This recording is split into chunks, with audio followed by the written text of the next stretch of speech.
Mga 7 dahilan kung bakit maaaring makatulong ang emergent glucan, na maantala ang pagtanda, o isulong ang malusog na pagtanda.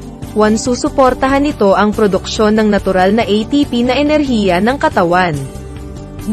Susuportahan nito ang natural na kaligtasan sa sakit para sa kalusugan at proteksyon. 3. Susuportahan nito ang paggana at memorya ng utak, na kadalasang bumababa habang tayo ay tumatanda. 4. Susuportahan nito ang body homeostasis, o balanse ng function ng katawan. 5. Susuportahan nito ang pagbabagong buhay at pagkumpuni ng organ ng katawan. 6. Susuportahan nito ang kalusugan ng ating bituka o microbiome, para sa mas mahusay na pagsipsip ng nutrient. 7. Susuportahan nito ang central dogma ng ating buhay o biology. Ang central dogma ng biology ay 1 DNA code ng buhay,